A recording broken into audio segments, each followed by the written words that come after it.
one way to sort of mitigate some of that risk is to build your prototype in a really scrappy way and get it in front of people and validate it before you actually then say, okay, now I'm going to learn how to code and start building things. And so I was talking to Grand Circus about that, and that's how I had met them before. That's Tara Reed. She's the CEO of Kollecto, and she's also the CODE2040 Entrepreneur Resident at Grand Circus in Detroit. She was just talking about how she has successfully been able to minimize these kinds of risks. Underrepresented folks, so women, people of color, often aren't able to make that jump very quickly to, I'm gonna drop everything I'm doing and build a startup, because there's a lot of risk there. And so the more you have to think about your socioeconomic status and think about your money and saving and your kids and taking care of your kids, the less likely you are to be that young, college guy who just drops everything to build a startup. You're listening to Techpreneurs, a podcast about the stories of tech entrepreneurs. My name is Clark Buckner. This episode of Techpreneurs features Tara Reed and how she built her tech startup without writing a single line of code. She shares in this interview why and how it has enabled her to grow faster. We're happy to bring you these stories with the support of the Nashville Entrepreneur Center, one of the Google for Entrepreneurs tech hubs. I could not be more excited to have you right here along with me. I hope you subscribe. Visit us at techpreneurs.co or just search Techpreneurs anywhere you download podcasts. Enjoy! Take me back to the time when you were in a place in your life when you did not plan at all to get into technology. Yeah, that was not the plan at all. I've always been a big planner, though. So I frequently have a plan and I run full force at it. And then at some moment I might decide that there's something else that I'm interested in, but I run full force at all times. So there were a bunch of other things. This is when I was in college, right? I went to undergrad at Columbia, and I was thinking about a lot of different things I was interested in. I grew up with my dad as the COO of the Los Angeles Urban League, and they do a lot of work to get people of color placed in jobs and job training. And so I'd grown up around that. There was a time where I wanted to do a lot of nonprofit work. I thought that I wanted to be a lawyer for a while, and I then fell into finance. I was really interested in a lot of things, but what I found across the board was that there were, in all of those types of roles that I took, I was really interested in business strategy and business process reengineering. And so I then sort of fell by accident into business, and I applied for a business analyst role at Google one summer. And the plan was not to necessarily go to Google. It was I applied on a whim, right? My plan was to work in finance. That was where I really had most of my bets. And I'd got an offer for an internship at JP Morgan, and that was the plan. And then last minute, Google said, we have this in-house startup team called Google Offers, which at the time was a competitor to Groupon. And we have a business analyst role for you. Do you want to take it? And so I knew nothing about tech, but it was my interest in business that got me there. And then at Google, I just fell in love with tech and worked really closely with product managers and devs and all sorts of other roles. And so I fell into tech by accident that way. Where were you at in the country with this internship? Were you at Google? Was it remote? Yeah, I went out to Mountain View. So what about it? How long did it take for you to fall in love with tech being in Mountain View at Google? Not very long. The finance world that I was in didn't have ping pong tables and didn't have this really open, airy culture.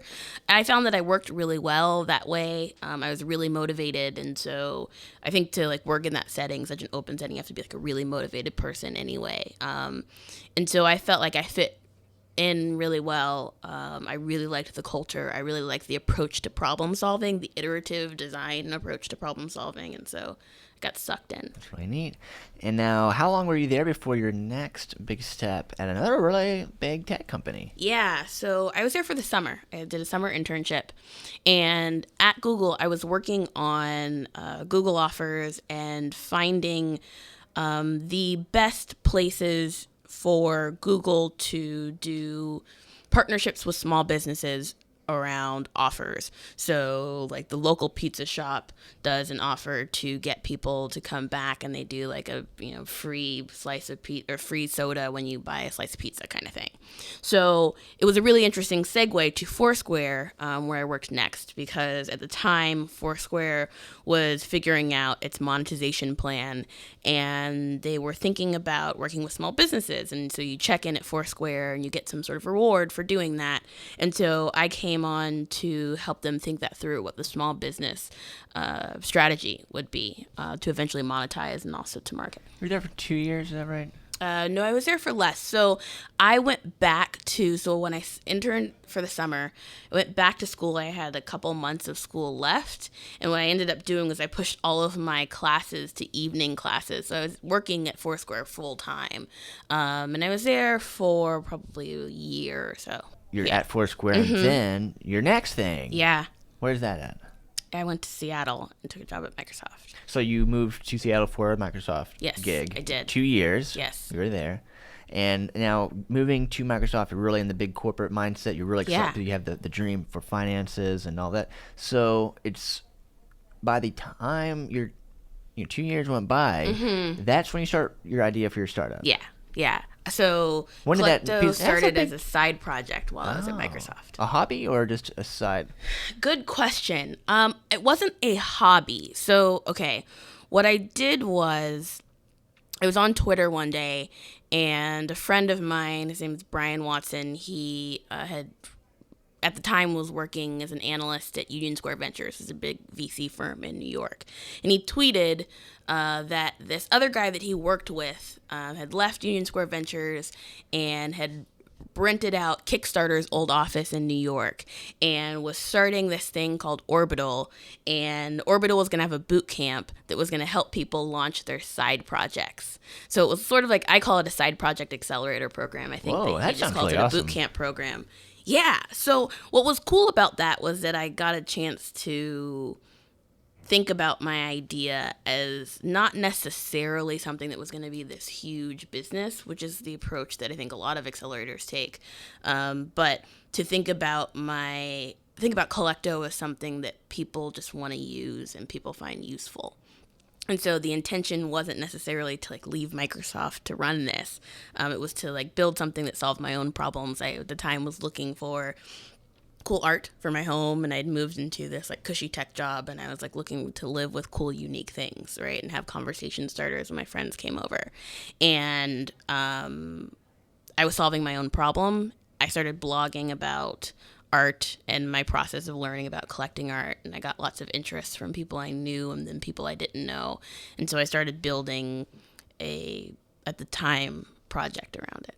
Now, for someone like you, business strategy, business engineering, you started this whole journey, that was your passion. So it sounds like that's pretty different than art and understanding, you know what I'm saying? So how did that, or maybe there is more of a connection there than I think. It's a good question. So I've always been interested in art in general, not necessarily visual art. But growing up, I was a dancer, as a choreographer. I danced competitively for a long time. I've always been really into theater. So that sort of thing, art in general was really interesting to me. And then when I was in college, I got really interested in visual art. But I never felt like I knew enough about it to be one of those people that knows everything about art. When I got to Microsoft and I started thinking about my space in a different sort of way when I was living in Seattle, that's when I started getting more interested in visual art. And I happened to have a couple people I knew who owned galleries who sort of took me under their wing and taught me everything I needed to know. That's awesome. So you start scratching your own itch with wanting to create something like this. Now, something you've done from the beginning, which is really interesting and really encouraging, is you've been able to do a lot of this without writing any code. Yep. Why has that been so important for you from day one? A couple things. From day one, I wasn't necessarily trying to build a tech company. So from day one, we piloted this, and I made a landing page. And I went out to find people who were interested in getting help from a professional art advisor. Professional art advisors usually require you to have a $10,000 budget, so it's a really fancy schmancy thing. But I was I'm going to make this accessible, this art advisory thing accessible. And so I put up a landing page, found people before I even had any art advisors signed on, right, to do this. So the initial business was pairing individuals with their own art advisor to help them find cool art for their home. And then as we did that more, we learned that there were a lot of pieces of the process that we could automate. And because just of the nature of like the industry, there are very few people in art advisory who were thinking about technology, right? Like those places don't really overlap very much. And so there was a bunch of educating the user about like how does art work and how does art get priced and like how do I explain what I like in the first place. All of those things could be automated, and then the process of finding the artwork could really be automated, and the sorts of questions that we ask people and the inputs could all be automated. And so just based on my background in like marketing and in business, I had worked at Google. Google has this like huge Google AdWords platform where like if I own a coffee shop, I can go target people who want a hipster coffee shop in Austin, for example. But for artists and galleries, there's no way to like find someone who likes exactly what it is that you're selling on your wall in your gallery. And so where we are now is like we can really at this point build this like targeted advertising platform for art. But the idea of like matching people to artwork based on their taste has never been explored before outside of what we're doing. Usually you go to the art, you go to a gallery, you go find it. It doesn't come to you based on your like taste and what somebody knows about you. It's really exciting. Yeah. A big part of the reason we're doing these interviews is to talk with each of the EIRs at the different Google for Entrepreneurs tech hubs. And I know you're really excited about this because you've already, previous to this, you were already in contact with Grand Circus and you had a lot of ideas of things you were already kind of up to and doing. Yeah. So tell me a little bit about what you're feeling with all of this and what you're looking forward to. Yeah. So I'm really excited to be working as an EIR in Detroit, mainly because I think Detroit's a really interesting market to be working on tech diversity initiatives, specifically because Detroit's a city that, if I have my number right, it's either 83 or 84% African American, which is unprecedented. It's the largest major city, Black population, largest major city. But when you look around at the tech community, it doesn't represent that even a little bit. And so I think it's just a really interesting market to be focusing on these things, and pretty different from a lot of the other markets where this program is happening, in that there's so much diversity in the city itself, and it's not represented. So I'm going to be working with Grand Circus on a handful of programs to make the tech community look like the city, or look more like the city, because I think that's really important. A big part of Kollecto with starting out was minimizing risk. Yes. You're doing that through validation, through having a lot of conversation. So as it relates to minimizing risk for someone to go into tech as a career, what are some ways you've seen that work and maybe ways that you're looking to implement that with this role? Okay, yeah, that makes a lot of sense. So the things I've seen work and things that have worked for me with Kollecto, and then I'll transition it to this role. Things that have worked for me with Kollecto have been building a service first and then understanding how to build technology around it second. And the reason I say that is because when you build just the technology first, you go heads down into your computer and you don't talk to any of your end users. When you build a service, you are forced to talk to your end users. And that was something that like really the way that I built Kollecto was shaped largely around that. We built a service first. We learned all sorts of things that you need to ask people in order to figure out what sort of art they like. For example, we get a lot of middle-aged guys who like street art, and then you show them really cool street art, but sometimes street art is a little bit more risque, and they say, I have kids, I can't have this in my house. And so literally asking someone, is adult-friendly subject matter or family-friendly subject matter important to you when you're thinking about street art? And like learning that about someone over time in terms of what they like in art is really critical. We wouldn't have known that if we weren't talking to each of these people at first, right? So we wouldn't have known to like build that into our technology and our taxonomy, the way we match people to artwork. So build a service first. I think that directly relates to the sorts of things we should be doing in Detroit and the things that I'm going to be working on in Detroit, which is I think that there's a lot of dialogue and conversation that needs to happen around this topic in the city that's not happening yet. And so before I go out and like build a bunch of programs or build, I don't know, any sort of like platform or fancy anything, right? I think that we need to have this conversation with constituents. Why does the tech community look this way? What if you people feel like the barriers are, and then we can be better equipped to tackle them? I love that. So I just asked you, what do you think are some of the barriers? And you're basically telling me, you know what? That's not for me to answer. It's for me to go out and talk to people who I'm actually serving for them to answer and tell me that. Yeah. Is that right? Yeah, and like some of it is reading in between the lines because people don't always know what they need. But yeah, I am talking to people who are interested in technology in Detroit, and those people who are of color but are not in tech.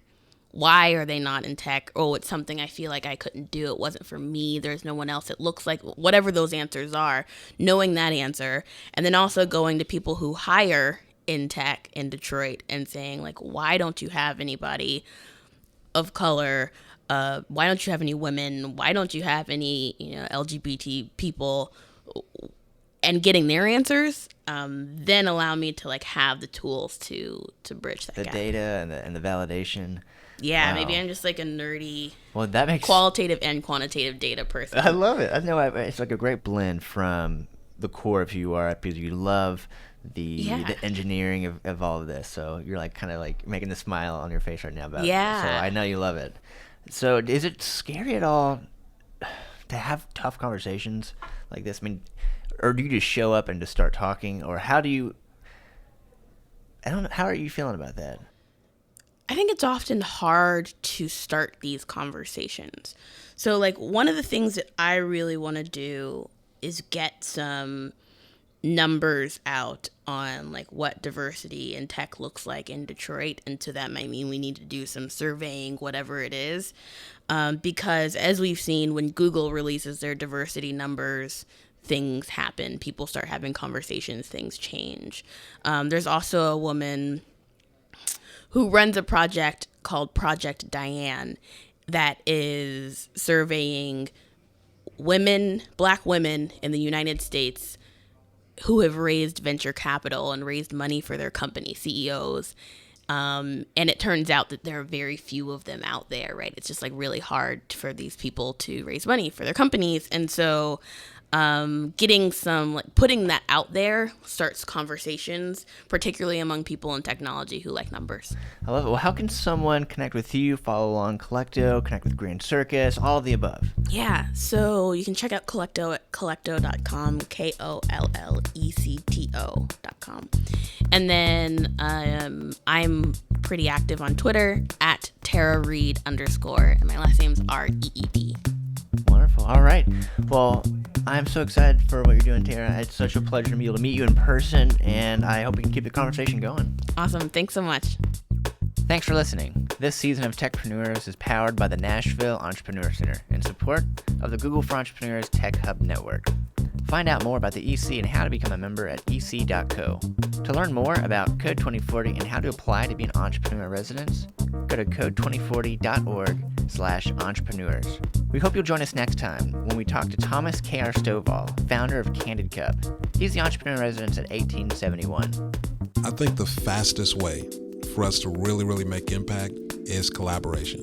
The thing that I want to leave behind from my 1 year as being the entrepreneur in residence for Chicago is creating collaborations literally with every single organization in the city that is doing something, leading initiatives, leading programs for people of color in technology. There's no reason for us to be in silos. We all got to be working together, and we need to know what each other's goals are. And so, when you do that city by city, state by state, I think that's the way to make the fastest impact, as opposed to everybody working in silos. Collaboration, relationship, that's how we get there. Thanks again, and we'll see you soon on another episode of Techpreneurs.